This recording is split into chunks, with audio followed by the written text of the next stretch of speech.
आज हम लोग बात कर रहे हैं यूनिट वेक्टर की। तो यूनिट वेक्टर क्या होता था? Vector whose magnitude is one is called unit vector होता है, ठीक है ना।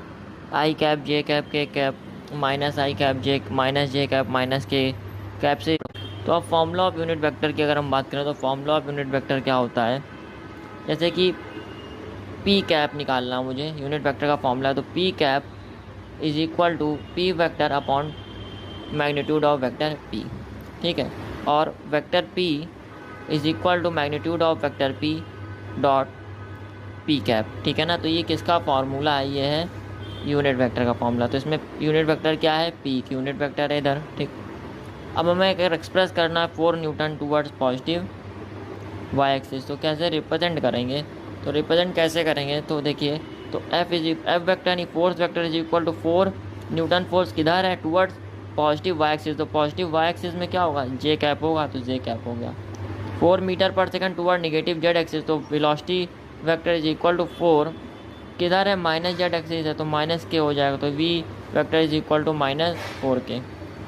अब पी वेक्टर अगर मुझे कुछ दिया हुआ है plus minus A I plus minus B J plus minus C के कैप है यहाँ पर, ठीक है ना।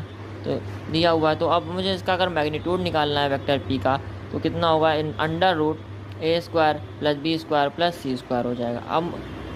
अब यहाँ से देखिए, अगर हम इनके find the magnitude of the following vectors, इसको सॉल्व करना है। फाइंड क्या करना है? Magnitudes of the following vectors. तो पी क्या है? पी वेक्टर दिया हुआ आई -2 जे -2 के, और इसको सॉल्व करेंगे तो देखिए 3 आएगा। करके देख सकते हैं आप। पी वेक्टर दिया हुआ है और मुझे क्या निकालना है? इसका मैग्नीट्यूड निकालना है। तो मैग्नीट्यूड निकालेंगे तो क्या होगा? अंडर रूट 1 का स्क्वायर -2 का होल स्क्वायर प्लस -2, तो कितना हो जाएगा? 9 हो जाएगा। और 9 का अंडर रूट करेंगे तो कितना आ जाएगा? 3। इसी तरह से इसका करेंगे 2 स्क्वायर 1 का स्क्वायर, इसका भी 9 आ जाएगा। इसका करेंगे तो 2 का स्क्वायर 4 36 और 9, तो कितना हो जाएगा? 7 आ जाएगा। 49 हो जाएगा ये पूरा। फिर इसका करिए तो 2 का स्क्वायर 4 1 5, तो रूट 5 हो जाएगा। और इसका करिए 9 और 16 25, तो इसका कितना आंसर आ जाएगा? 5।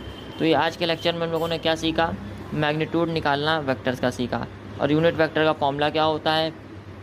Unit vector P is equal to P vector upon magnitude of vector P, ठीक है। तो आज हम लोगों ने क्या सीखा है इस लेक्चर से, इस शॉर्ट से, कि मैग्नीट्यूड निकालना वेक्टर्स का, ठीक है। तो मैग्नीट्यूड का फॉर्मूला क्या होता है? P vector is equal to plus minus A I cap plus minus B J plus minus C K is magnitude of vector P is equal to under root A square plus B square plus C square, ठीक है। समझ में आया इतनी बार?